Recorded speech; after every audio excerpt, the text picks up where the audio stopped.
Hello, my name is Zoe. I'm so happy to be here with you today. I've been a part of our temple community for about 3 years. I was drawn to it after I kept driving by and feeling curious by the sign that said, Won Buddhist Temple, everyone welcome.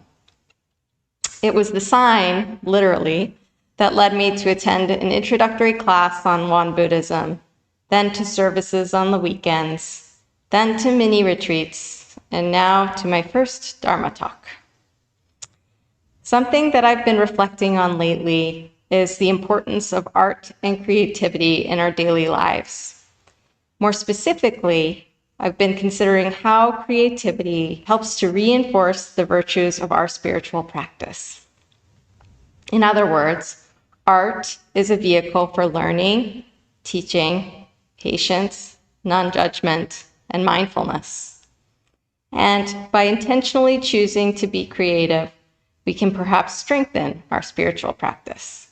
I'll explain my ideas about how to do this throughout my talk today. I've always been someone who has found joy and satisfaction in art projects. In high school, I was very involved in the theater. I acted, worked on sets, and made costumes, which was my favorite part of theater.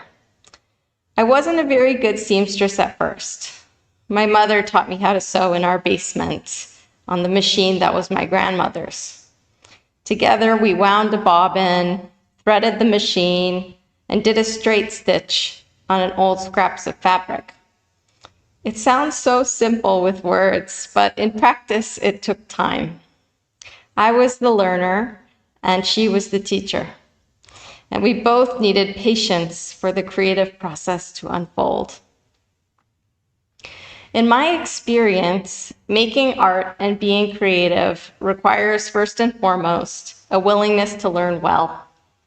Does that language sound familiar at all? If it does, that's because we use that language in our essential dharmas of daily practice. One of them says, let us turn a reluctance to learn into a willingness to learn well. Why might there be a reluctance to learn as it relates to art and creativity? Perhaps we are afraid of the unknown, working with mediums that are unfamiliar with us. It can also be daunting. Or maybe we're afraid that we'll be judged, either by ourselves or by others. Either way, this reluctance to learn appears to stem from delusions that we've generated within our own minds. This is perhaps why we hesitate to learn something new. But a willingness to learn well, in my opinion, is also contingent upon others who are willing to teach well. For example, with sewing, my grandmother taught my mother, who then taught me. Does the idea of teaching well sound familiar? That's because it's another one of our essential dharmas of daily practice that says, let us turn a reluctance to teach into a willingness to teach well. Teaching, just like learning, can be challenging. Teaching well requires openness and non-judgment. Sometimes that means watching someone struggle or fail. That was definitely the case when I was learning how to sew. I remember breaking a sewing needle on one of my first projects and panicking. How will I recover? I thought. I'm so stupid and clumsy. These harsh judgments or inner thoughts hung over my head like heavy clouds. I wanted to give up. My mother was patient and showed me how to thread a new needle. She told me about how this was a rite of passage for seamstresses in some ways. She reminded me that the setbacks, as I perceived them, were a natural part of learning. And furthermore, now that I'd learned well, I would be able to teach someday, maybe with my own child, if that's what the future holds for me.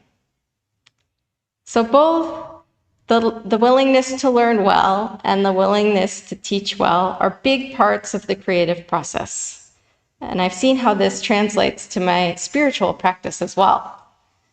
In order to grow as a practitioner, I must be willing to show up to spiritual activities with patience, openness, and non-judgment towards myself.